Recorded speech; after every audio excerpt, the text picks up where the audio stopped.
All right, I am live. And I'm a little early, but that's okay because I want to start right on time. If you are watching a replay, you could skip forward probably 5 or 6 minutes. and yeah.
What's interesting about doing this live stream that I'm feeling right now is the lightness that I feel.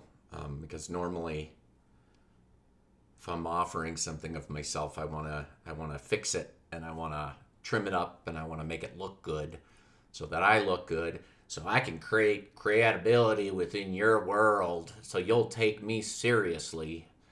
Then maybe you'll share my stuff, and then I can monetize, and all that good stuff. So to be able to basically just have a very broad subject and be able to just come and be myself is absolutely freeing, and it is an amazing thing. And it's interesting to me because I understand very well if people are thinking, oh, he's awakened and he's just bullshitting, and he just thinks he is. And I get that. And I think that's my gift is to you. How many people walk around with arrogance and make huge claims, but don't put themselves up for scrutiny? Meaning that if I really am not awakened, and this is all just an ego show, then there would be arrogance involved. And what's arrogance? Arrogance is just entitlement. So if I tell you I'm awakened, then if I'm arrogant, then I'm trying to get something. I'm entitled. If you're going to spend your time with me, then I'm entitled to something in return. And that's so a control-based mindset. And that's probably why I will be alone on this live stream today. And the reason is because there's two things going on. The ego doesn't want to be found. It doesn't want to be found out. And so people that are wanting to awaken, if it's not their time to awaken yet, they will avoid awakening. They will avoid talks like this. They will avoid, their ego will come up with some way to justify putting their attention somewhere else. It reminds me of, and because I'm that way, that was the way I was. I get it. I see it all. To me, it's like the movie Memento. If you don't want spoilers, stop listening for the next minute or so. In the movie Memento, it's about a guy who loses his memory. And so we sit and watch the story unfold as he wakes up every morning and has to relive his life through looking in the mirror and getting clues that he gave himself while he was awake the day before. But the great twist at the very end is that he comes to recognize that this is what he's been doing. And he has a choice to make a decision on whether he's going to wake up or he's going to put himself back to sleep and basically start the story over again. And there is absolutely no better example of how the ego works. That when I look back at my awakening and trying to wake up, how many times did I point my head in the wrong direction because I thought I knew what was right and what was wrong? It's a hilarious game when you awaken. It's a very serious game when you're awakening or when you are looking at it through control paradigm eyes or control paradigm mind. Hang on just 1 minute. I am going to grab some water.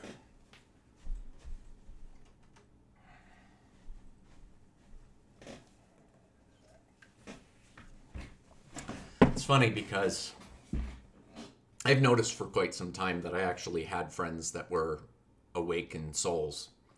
And it's interesting to me how little attention those people get on social media.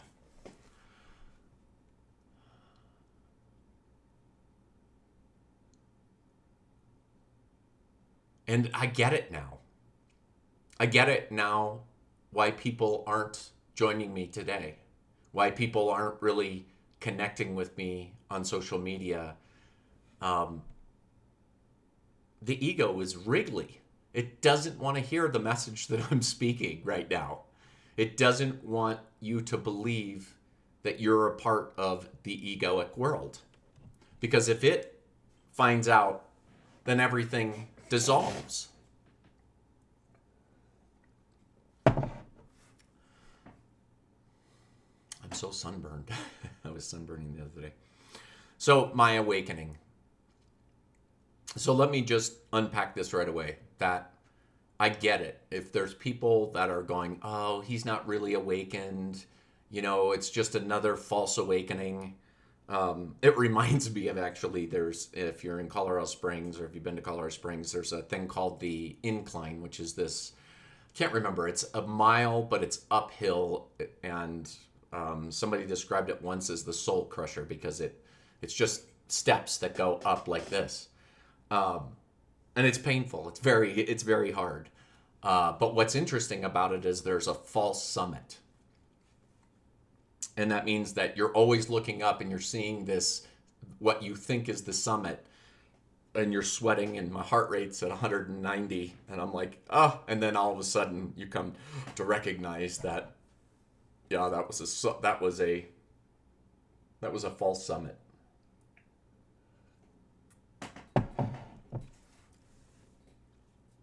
So if you're watching this video, I got to tell you that I'm proud of you because you're willing to put yourself and look at the world from a different perspective. And that's what we need right now is courage like that. So my awakening, am I going through just is there a false summit would be the question. Why? I mean, I've had so many false summits along my spiritual awakening.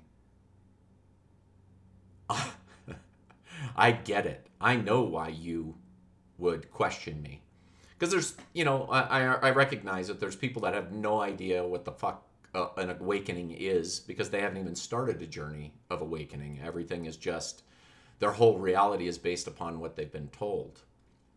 But those people in the spiritual community and people that I was part of, the spiritual community, we understand that we have little awakenings, that consciousness is actually like a spiral in that there are awakenings. So if I find a wounding here along my journey, what'll end up happening is if I have a wake, I'll think that I've outed a wounding, and then I go through life, then I go through life, then I go through life, and I run back into that wound again.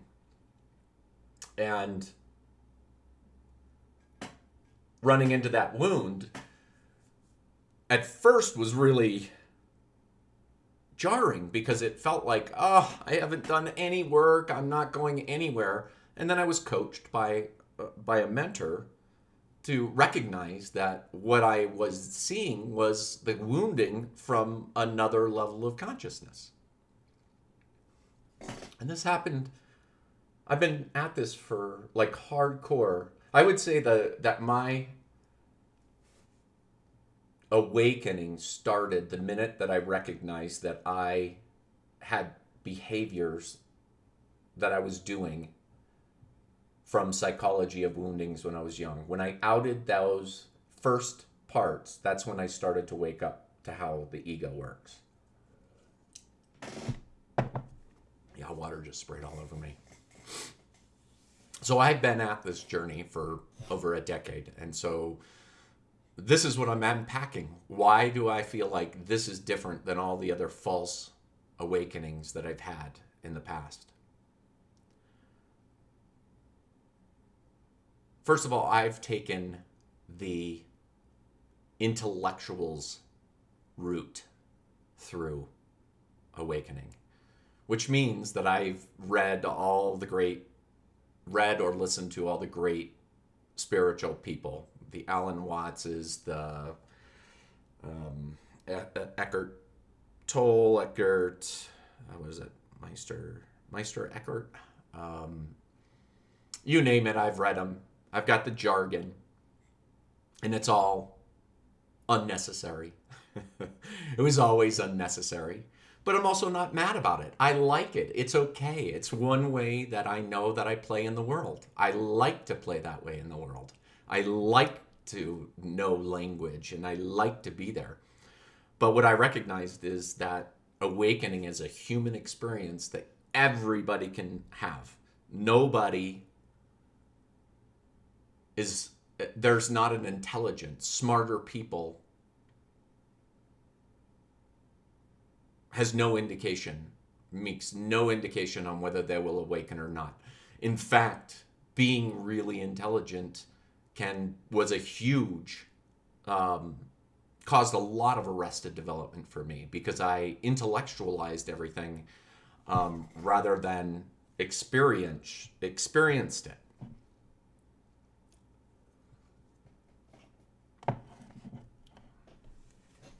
So how am I confident I'm awake this time? Okay, so I'm going to take you down my path just a little bit. I was very young, and I remember this memory perfectly.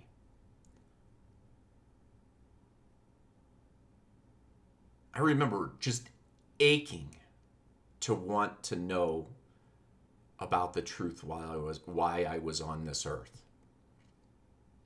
And I looked out at what I was being given as information of why I was here, Catholicism, Christianity.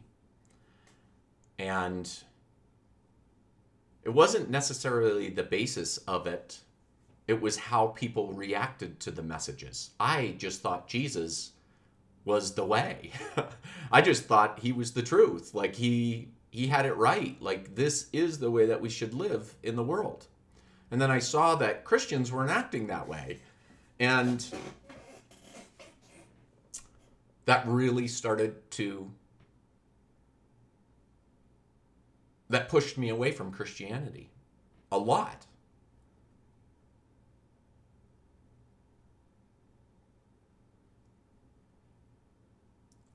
But I knew deep down inside, I literally had tears in my eyes realizing that I may never know the truth of why I'm here. When I was 10. And I basically went on I spent 20 years just basically doing life completely unconscious to what was going on. I was determined to know that I knew the truth and that whatever egocentric way that I saw the world was the best way to do it. When I finally found a spirituality that actually made sense to me, is when I started to move towards that. And I started to move towards alchemy and basically purifying myself, having the dark night of the souls.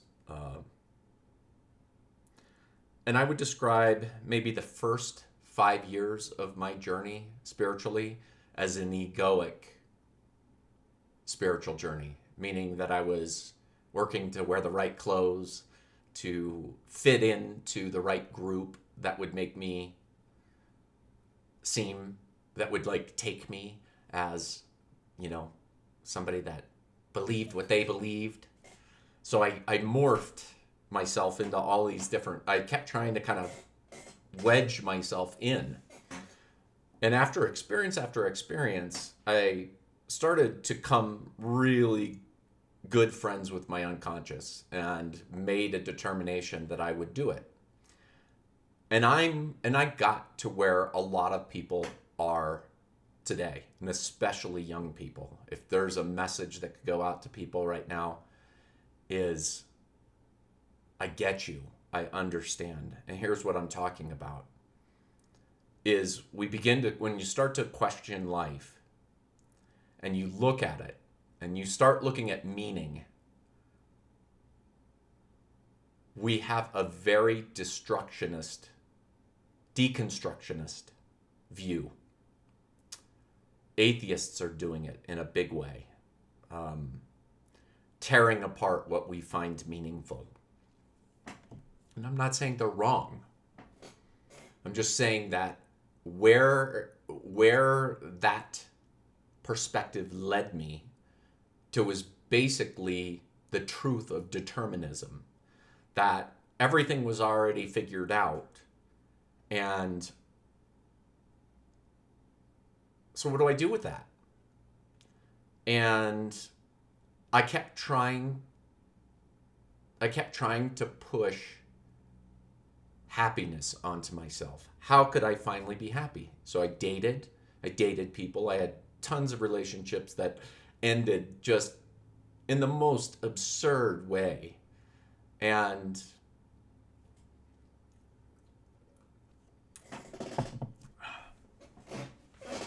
I was trying to derive happiness. God. 5 fucking years.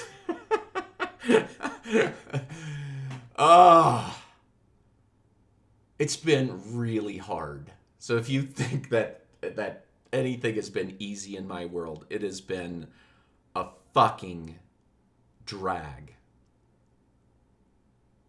With great things happening in between. I will say that. But it has been extremely difficult, especially the last 2 years. Just waking up going, like, it's all me. How can I find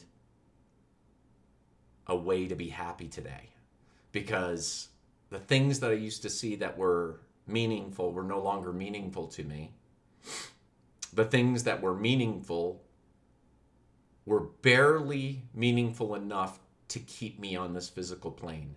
Meaning that my perspective was, it doesn't make a difference whether I'm here or not. The story goes on without me. So if I'm a drag through life, which I would say that there's a huge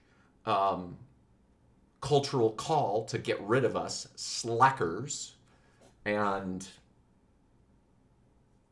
because we need people out there working at them jobs, because that's how we have created our community and that's how we created our economy, and that's why we're so great.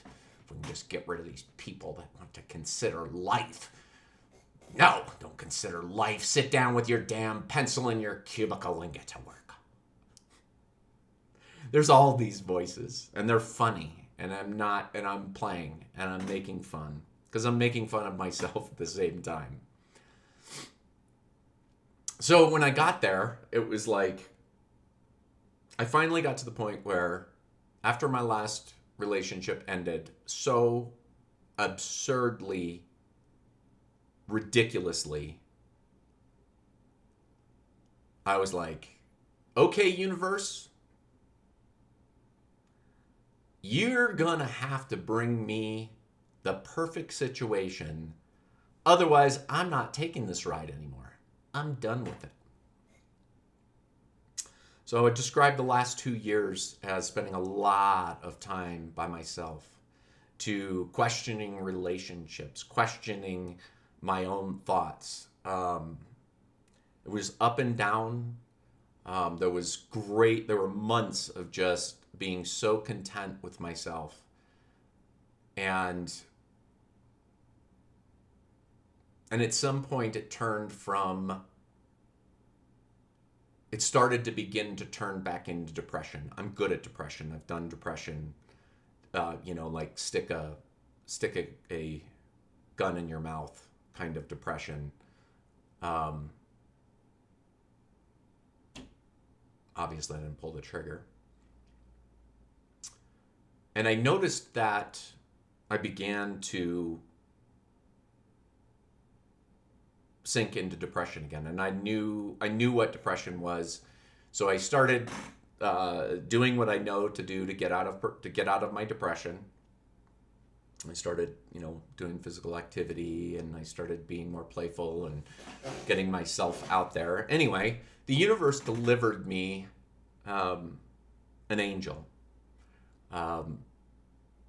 Just the 10 experience, I can't believe this is happening to me. And I want you to recognize that I've already begun. At some point, I started to begin to see how the control paradigm works.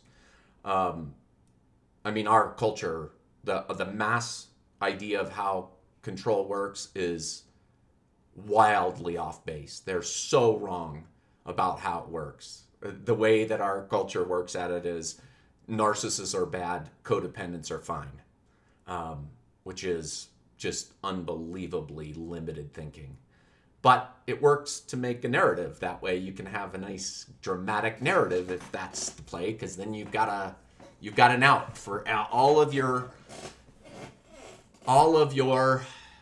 issues can be blamed on the narcissist is out there to get us. Oh, see, I'm just playing. So I had understood, and I started playing with it. And I played with it with people. I asked people to be truthing partners with me. And what that meant is that I could then feel free to speak openly, knowing that we were on the same page. Chappelle just talked about this in one of his recent specials, where he was talking about reckless speech, about how our cancel culture is trying to shut us up from being human, saying something, while there's just teams of people ready to lump people into boxes. And he unpacks it really well, that by doing that, you're actually hurting your own cause. And it's so true. And so I started to understand the control paradigm and how it works. And so the universe delivered me this angel in my life that, had it not been perfect, I wouldn't have given myself 100% to it.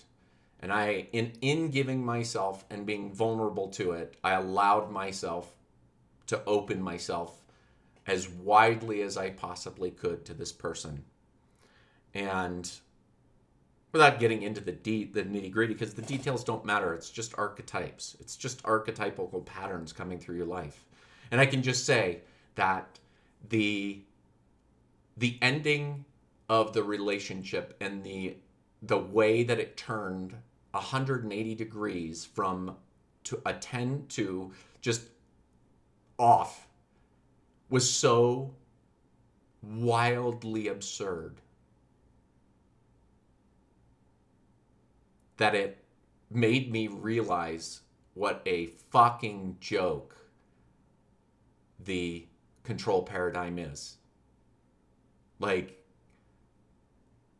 I realized that there was no winning. You don't win. All of those descriptions of how our culture describes relationships, those are all just fucking ego boxes they want you to filter your world through. That we have to make these agreements with each other. Well, we do because we're living egoically. But I recognized in that moment how just wildly absurd. But it wasn't even just a thinking thought. I felt it through my body. Like I could just feel, do I return to that world that I just came from, participating in? Or do I go where I know there's something different? And it was that one moment of making that decision that I know what it feels like to live in flow. I know what it feels like to speak the truth. When I'm speaking the most beautiful truth, I'm in a line. It's about aligning for love. The ego is always trying to define love.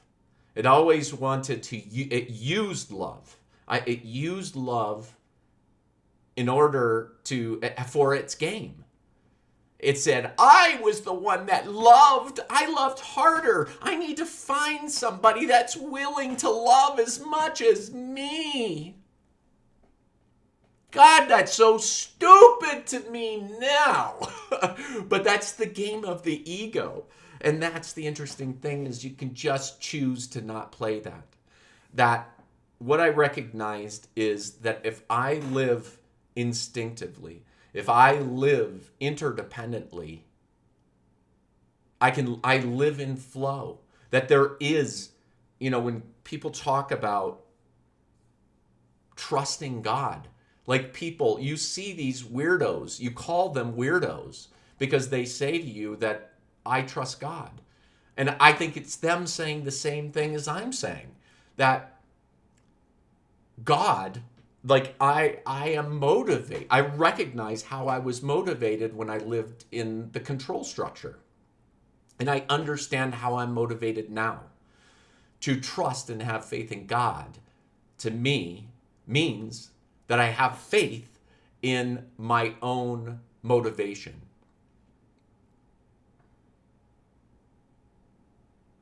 That I am my own guidepost, that I don't need external forces telling me what to do, how to live, what love is. I know what love is. And I know that that my only contribution to that is to line up love. It's, think about relationships and how we try to get the other person to see how we want them to see how the world is. What if you just go, okay, like just accept if they say, I don't want this. Go, okay. And then you get to make a choice. And then you get to look inside yourself. Is their decision, what do I do with their decision? If they say they want to go that way, well, if you truly love them, you would go that way. Or you'd let them go that way and you'd go your own way. That's called aligning with love. Everything else is just ego-based control bullshit. And so all these live things for me, I don't know if they're going to last long. This is my thing right now. Because what I was convinced of when I lived within the control paradigm was that I had to be motivated to help change the world. But what I came to recognize is when we are in the control paradigm, we are being motivated from lack. We are being motivated like there is something wrong with us. That there was ever anything wrong with us. We're the only species that denies our own humanity.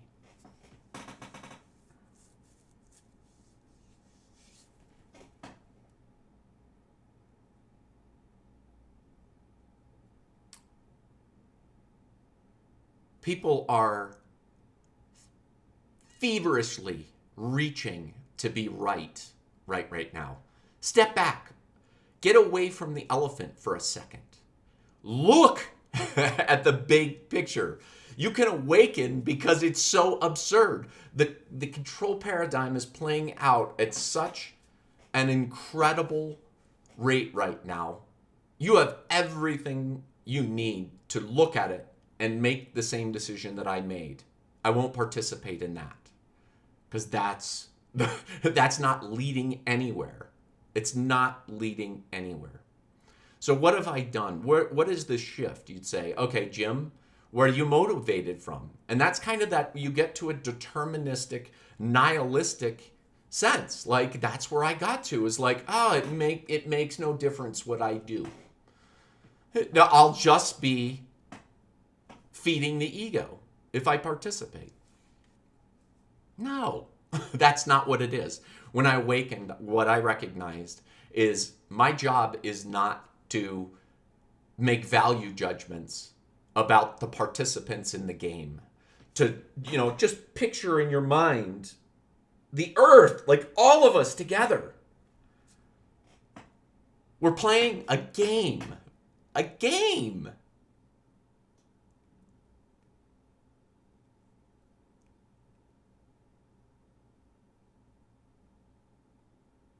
And it just matters like how we play the game. And what I've come to know from my awakening is that I'm not going to look like who you want me to look like. I'm not probably going to look like the iconic guru. I'm just going to be a normal guy. But you know what I'm going to be doing? Is my mind now is 100% focused on creativity. And I have no idea what's up. This was my big dream. This is what I said, okay, Jim, if you've got to move, if life is about saying, okay, I'm perfect and I'm whole in this moment, I accept that 100%, that I am absolutely perfect. There's no reason to believe that there's anything wrong with me. Because that's what I believe. Then how do I move forward? If I say, well, Jim, but you're not going to eat the right food. You're not going to talk to the right people. You're not going to say the right things. It comes from where I'm motivated from. When I was trying to awaken, I was trying to come from a place of lack. I was always deciding what I didn't want. Basically what it was, if you look at it this way, we have virtue and vice. And I was always saying, well, virtue's the way to go. But I would spend my day waking up and going, oh, I don't want that. I don't want that. I don't want that. I don't want that. I don't want that. I don't want that. I don't want that. I don't want that. Because I was looking at what I didn't want.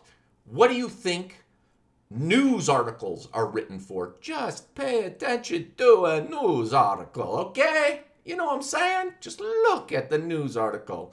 It is designed with a psychological hook to have you look at the worst case scenario. They're brilliant at doing that. So what am I motivated? I wake up and I look for the light. I look for the beauty in the world. I trust myself. And that's it. The rest of the game. So what actually happened when I awakened? Was there an experience of, I used to have a joke about, deciding what I was going to wear to my awakening, which I knew at the time was a funny joke because it was ironic. But was there an experience? And yes, there was an experience that caused me to believe that this was different than all the other false summits. There was a moment, and this is the way that that I can describe it now. It's the moment when my life dissolved. My entire life, every fucking thing about my life dissolved, and it became our life. And I'm now dedicated to our life. And the thing was, is that I had to accept in both the death of the egoic self and a new reality that I was looking at and how I was going to do it. What I recognized was that I had gotten there. I had done all the work. And it was the moment I felt completely in alignment with the universe. I felt like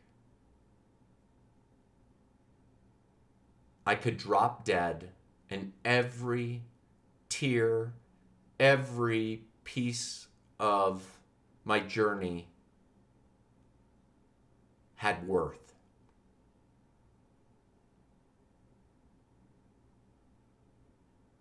That I had succeeded in life. And then I recognized from that moment going forward,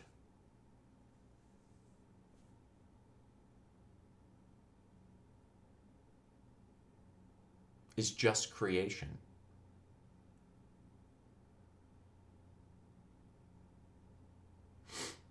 I have no concern about how short the rest of my life's going to be or how long it is going to be. My work is done. It's complete. I am done. I am done. Do you get that? I am done working.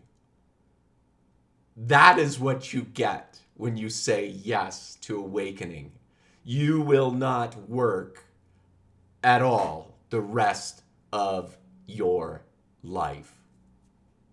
You can awaken on your deathbed.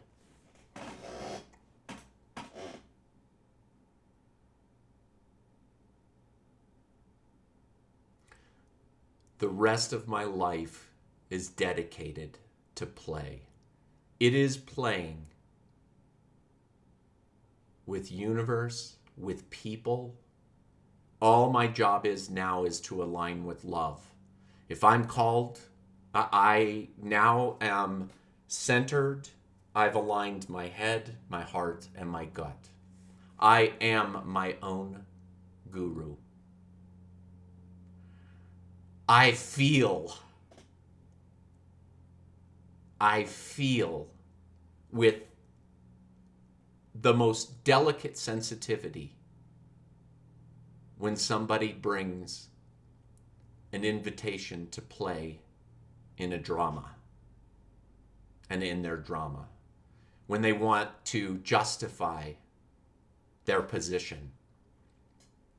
There is no judgment on my side. It's not my game. I don't play that game anymore. If you come into my world, I'm going to do everything I can to show you the beauty that's happening within your story. And what happens is people immediately leave. They don't even show up. We are now 39 minutes into this live broadcast. We have nobody on board. People, the ego doesn't want to see this information. It doesn't want you to see how easily you can awaken.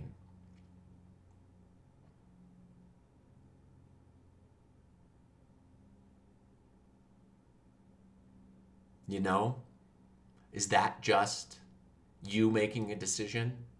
That would be a question I'd ask. Is that you making a memento decision that you're unconscious, but you want to stay unconscious? And see, that's the thing. It's okay. I'm not asking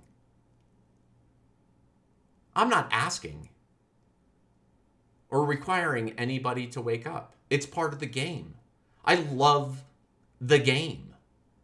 It's the same thing played out at a smaller level. Whatever you enjoy. Do you like Dungeons and Dragons? Do you like video games? Do you like football, hockey, basketball, sports? It's all the same thing. Here's the difference. The ego plays that game and says, I'm a winner and I'm a loser. What the soul says is, I love the game for the game. You don't have to love the universe. You don't have to hug trees. Whatever it is that you love, stop judging. Stop judging within the game. And just go look at the whole thing. Look at what happens. We've had to put up with changes in football since I was a kid to now. They changed the rules. It's us having to make value judgments on whether or not it's right or wrong. We're all participating. It's a fucking game. Life is a fucking game. That's all it is. And if you're thinking to yourself, well, this guy just isn't taking it seriously. Yes, that's what I'm trying to tell you. That's what I'm trying to tell you. By taking it seriously is the reason that I got to play, that I didn't get to see the beauty. See, that's the thing, is that we believe from looking, because I know I was trying to make sense of the world from the control paradigm. I didn't know this other state of being happens. Flow.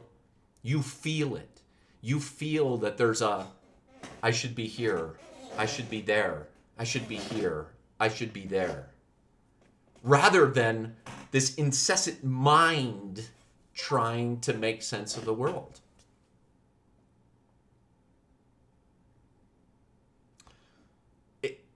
And it's just this, it's so funny to look at it now from a humorous position, that it is just, before it was, I kept trying to say that I was positive and I was good, and that was all just an ego snack.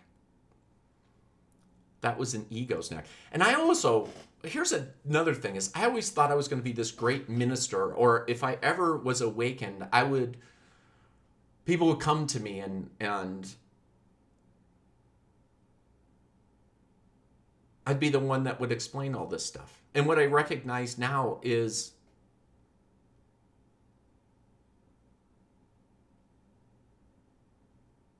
the only thing that I can do is show up and be myself and let people see me raw, naked. So if if you feel like I'm arrogant making a video like this or saying that I'm awakened, why don't you sniff me out? See if I'm entitled to anything by my awakening. Am I entitled to you changing your decisions? Do you feel that I'm entitled to anything? That's how you sniff out whether somebody's awakened or not. Are they entitled to something? And you know what? Some people are woke and they still feel a little bit of entitlement. And that's okay, because we have to stop giving people a hard time that are waking up. If you don't know, or you don't have the courage to let go and surrender your entire life to making it our life, here would be the most beautiful gift that you could give to the world. Start supporting people, not who support your biased opinions. Find people that are willing to be raw and naked and expose themselves in the world. I'm not talking just about a nudist camp. I'm talking about people who are willing to make a mistake. Those are the people that are practicing being human, and we're trying as hard as we can to put those people in the box when we should be. They're on your side. I am on your side. I promise you. I am working for the light. Support people that have the courage. If you don't have it, it's okay. It really is okay. I couldn't do it. I did it for a decade, and I couldn't have the courage to let go of my world. And I finally did. I finally put all the pieces together to have my awakening. And all I'm going to do is find beauty the rest of my life, and I'm going to support the people that are awakening. And I'm going to poke their ideas if I see that they're limiting, because I've been down that road. I'm going to call them on that shit if they want to be called on that shit. See, that's the interesting thing.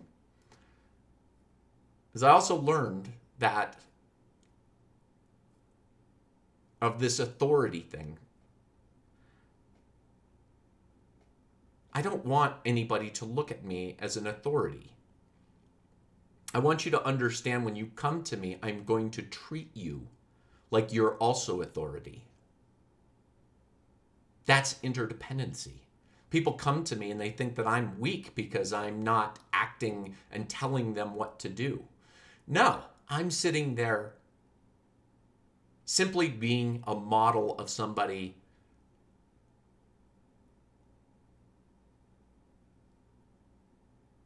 that's doing interdependency. If you feel powerful in my company, that's what I want you to feel. But I don't want you to feel it because I'm smarter than you. I have fancier words than you. I've got great hair. Just kidding. I don't know if people like my hair or not. I want you to practice interdependency with me. I want somebody you can press up against. There was a story about Jesus. It's a really powerful story where it was one of his miracles, and it was a woman who felt as if she touched his cloak, she would be healed.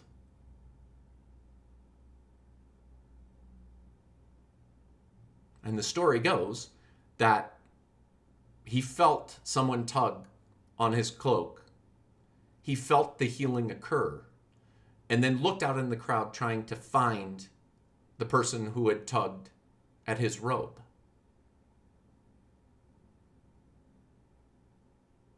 And finally a woman came forward and said, I was the one that did that. And he said, and this is freaking powerful, he said, you were healed because you believe.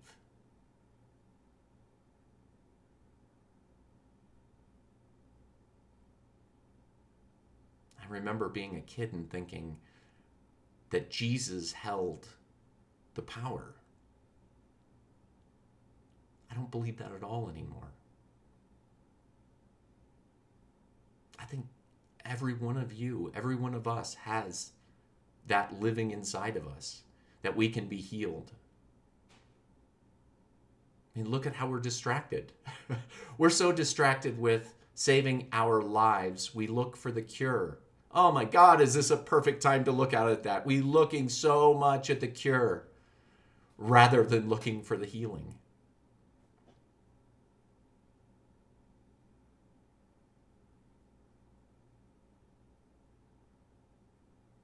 I'm making and creating to show you how fearless it is to share whatever it is that comes through me, because I don't know what's going to happen. And that's hard for you to understand. I know it.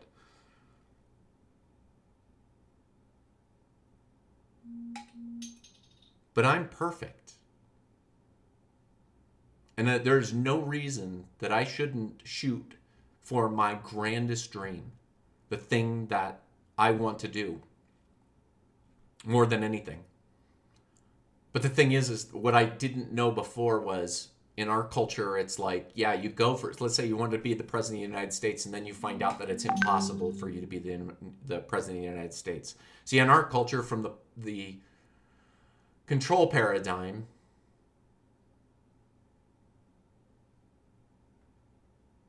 we say, oh, I didn't make it. I'm not successful.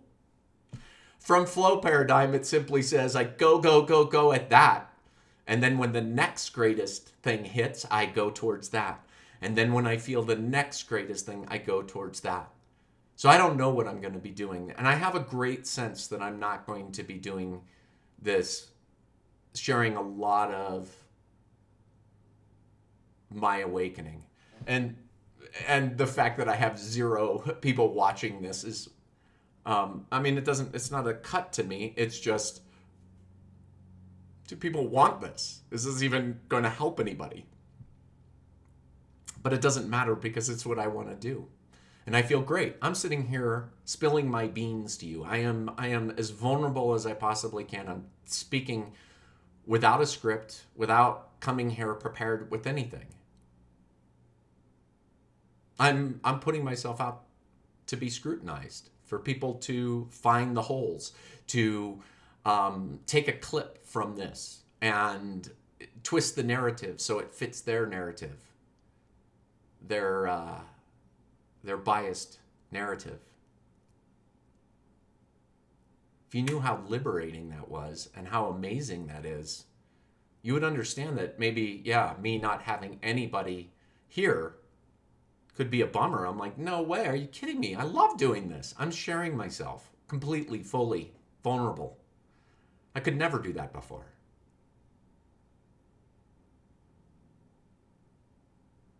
Bounce up against me. If you're ready for an awakening, bounce up against me. I'm here. I've got a robe to tug on, and you'll figure out that it wasn't me. It was never me. That will be the greatest. That will be the greatest mystery that you will solve in your life, is that it was never Paramahana Yogananda. I can't. Paramahanda Yoganandas. The more spiritual the name, the more we feel like they're going to be the ones that awaken us. And we are the ones that awaken ourselves. I think that'll do it for now.